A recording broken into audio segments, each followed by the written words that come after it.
Next topic is viruses. So all of you know virus infects our computers, destroys the data, and causes hindrance to the users in general. So a virus is a software program. It is a program, but the intention of the program is to attack. It may affect all the program or the files that are stored in the system, or a particular type of files that are stored in the system will be affected viruses. So viruses are also like your C++, Java programs. They are created by someone else to attack the system with all the which is having the files that are stored. So computer viruses and worms in general have the ability to attack, to spread and to remove and to change the type of files, attack the files that are stored in the system, and may replicate, means produce more, and may destroy the files that are stored in the system. That is the intention of the computer viruses. So computer viruses and related programs have the ability to replicate themselves on an increasing number of computers. If you deploy it in the network, so it's spread across the various computers that are connected in the internet. Okay, so they are originally spread by the people. Today they are spread through internet, through emails, through spam messages, etc. So that is what called as the virus. And what is this program? This is a malicious program. Malicious program means the intention is to attack or to destroy the other files that are stored in the system, other programs that are stored in the system. So a malicious program may be generated by any user and may be transmitted in the internet through email, through websites, through various other means, and they will be attacking the or they will be destroying the softwares, programs, files that are stored in the system. Okay, so they are very hard to detect because they will come as uh, original file or original website, or an original message transmitted from a known person. They may come like that, but if you open it and if you just click on that, what happens is it start doing its work. It may not activate at the moment, maybe at any moment. Okay, so that is what these malicious programs. So they are coming in different methods, different manners. They come through Trojan and logical bombs, logic bombs. Trojan horses means, the history of the Trojan War that happened in the western part of the world, where a large horse was there. Inside that, it was gifted to the king, and when it reached the land, when they opened it, they could find all the soldiers were hidden inside the very large horse, and they were attacking the people of that particular country. So like that, when you open a program, you may think that it is a natural and original program intended for you. Program means a website or a email message, whatever it is. But if you open it, what happens? It starts doing its work. That is deleting or destroying your system programs. So the taxonomy of malicious programs are like this. That is, a malicious program can be independent, or it needs some host programs. Host means it relies on viruses, the Trojan horses, logic bombs, and trapdoors are some of the malicious programs which program to work. So when you get an email message, maybe a Trojan horse, maybe a logic bomb, when you click on that, it starts doing its work. That is destruction. So what is needed for this logic bomb or the trapdoors or the Trojan horse is some other program. That means a host program is needed. So through that host, it will come and it starts doing its work when it is opened by the user. Similarly, viruses. Whereas other malicious programs are there, like the worms, which replicates, and bacteria, which also replicates, they are independent. They don't have, they don't need the host program for it's doing its work. That is destruction. So worms are different, viruses are different. Okay, but the intention of both these things are same. Okay, so virus may spread in your system and may attack one particular type of file, maybe a Word file or an exe file or a PowerPoint file or whatever it is. Whereas worms will start replicating and keeps on destroying the entire system. All the files may be replicated, not at a particular day, maybe at a longer period. Okay, so what is the definition for the virus? So virus is a code that copies itself into another program, into other program, that is the host program. A bacteria or worm replicates itself across the network. A worm will replicate itself across the network, usually through the email messages or the documents or the image files that are getting attached along the email. Then in that manner, the worms get transmitted and replicates itself. A bacteria also replicates until its all disk space are completed or filled. Okay, so these are the definitions for a virus. A Trojan horse is a good program that may cause bad things to happen. Okay, maybe sending your data or password to an attacker over the network. So you may think that he may only use it, but some other people or some other program can access it and may destroy. Okay, and a logic bomb is also a kind of malicious program that may attack on a particular date. For example, October 2, Gandhi Jayanti, something, let us assume, activated. So what we have to do is we have to detect all these things and try to overcome these viruses, Trojan horse, logic bomb, worms, etc. But it is a very difficult task. Then trapdoors or backdoor is an undocumented entry point written into code for debugging that can allow unwanted users. So it allows the unwanted users through the backdoor, that is through a process of entry, and it may allow them, and it may in final it may destroy the files, the programs that are stored. Okay, these are the definitions for the malicious programs. That is the taxonomy of malicious programs. They are classified into two. One is the need for host programs and independent.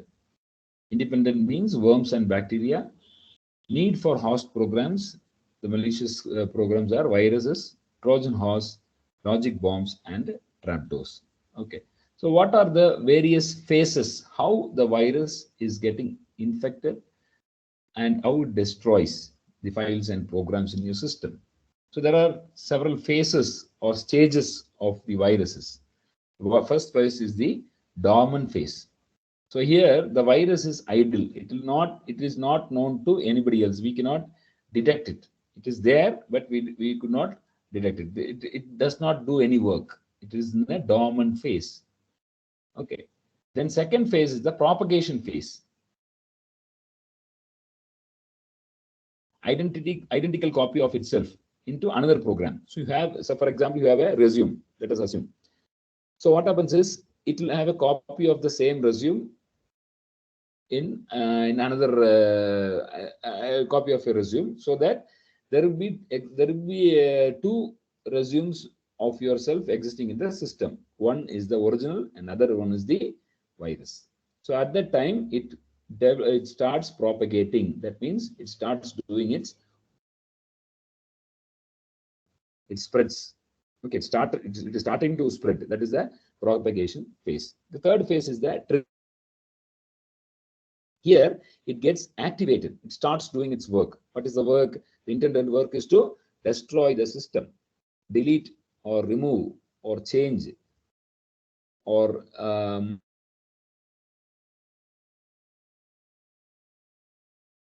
softwares that are present in the computer. Okay, it starts doing its work. That is the triggering phase.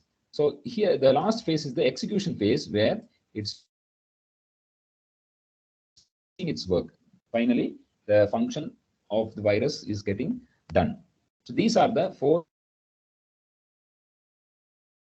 virus of any virus. Okay, you have to know what are the prominent and the most popular viruses that are there during the last 1 year. Every day, every moment, people are there to spread the viruses through websites, through the email, like that. There are different methods. Okay, so these are the 4 phases. They are dormant phase, propagation phase, triggering phase, and execution phase. So how do we protect from the virus? How to protect the viruses? So there are many. For example, you have the antivirus softwares which will detect the viruses and delete it from the system. But all antiviruses cannot viruses. There are certain viruses which are not identified, cannot be identified by a particular type of antivirus. With that, so what you have to do is you have to protect your hard disk or your computer by way of scanning it every now and then, and avoid downloading or updating your system automatically. Only the softwares that needs authentication, that needs updation, should be done with your permission. Okay, if you install original version of the operating system such as Windows or Linux or Unix or any other operating system, so what happens is, if you connect with the internet, the Microsoft system company itself, they will be updating their operating system so that they will detect the viruses that are spreading on a particular date, and they will remove from their part. So you will be protected. So updation of the your operating system is necessary, but it is depending on the version. It is, you should be having an original version of the operating system, not the pirated one. Then you do not execute programs, that is macros, unknown files. You need not execute. You think that it is a Word file, but maybe if you click on it, it may be a virus. So do not execute those kind of macro programs that are received from unknown sources. You should not execute those programs. Then avoid emails that are coming from unknown sources. You do not know from where the email has come, and you will be you will think that it is a very nice type of email, where if you open it, immediately your system gets affected. Okay, so these are the mechanisms in which you have to protect the virus from its spreading.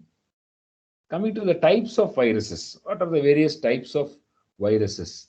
The viruses can be classified into parasitic virus, memory resident virus, boot sector virus, stealth virus, and polymorphic virus. What is that parasitic viruses? So it gets attached to only the executable files, exe files, in that only it gets attached and runs whenever the host program runs. The virus will start running or executing only when the exe is executed by the user. So that type of viruses are called as parasitic viruses. The second type of virus is the memory resident virus. So it is present in the main memory, that is the RAM. It is as part of the operating system. It will be there as part of the residual operating system, but it will affect only the RAM, that is main memory, which is most essential for a computer system to work. Then the third type of virus is the boot sector virus. It infects the boot sector of the hard disk. So the boot sector starts from the zero, means if it is affecting the first sector itself, what happens? You cannot boot the operating system, because all operating systems are loaded or present in the first few sectors. So first sector is getting affected means, or infected means, what happens? You cannot load the operating system. So your system have to be, you cannot reboot, or you cannot load the operating system. So because it has affected, the virus has affected the boot sector itself. Okay. Stealth viruses are designed for antivirus programs, where it is very difficult to for those programs to find out. Okay, explicitly designed to hide from antivirus programs. So if you start scanning using any type of any kind of antivirus programs, it is very difficult to find out the type of virus known as the stealth virus. Polymorphic viruses mutates with every new host. Every host which is present, every host means a program, to prevent the signature detection. You cannot identify which type of virus, because it starts mutating. Mutating means spreading. Okay, so these are the various types of viruses that are present in the system. Okay, now what are the antivirus approaches? Antivirus softwares, everybody knows that there are 4 generations of the antivirus programs or antivirus softwares. The first generation is just only the scanners. Scanners means it searches the files and finds whether any known viruses are there, such as signatures, exe files, etc. So that is the kind of first generation antivirus softwares. The second generation of antivirus softwares are the heuristic scanners. So it looks for more general signs than specific signatures. Specific signature means some kind of exe files. Okay, and here it checks all the files and the code segments, and all type of viruses will be checked. That type of generation, that generation is said to be the second generation, which is called as the heuristic scanners. The third generation is activity traps, memory resident viruses, and certain software patterns, behavior of the software are identified by this kind of approach. That is the activity trap. Then full feature approach. Full feature approach is the fourth generation. That is this kind of thing is present in almost all antivirus softwares. It combines all kind of techniques that are there. That is scanner, heuristic scanner, and activity trap, and finds the viruses that are finds the list of viruses that are present in the system if it is getting infected. Okay, so this is about the viruses, types of viruses, phases of viruses, taxonomy of malicious program, and the antivirus approach. If you have any kind of questions to be asked,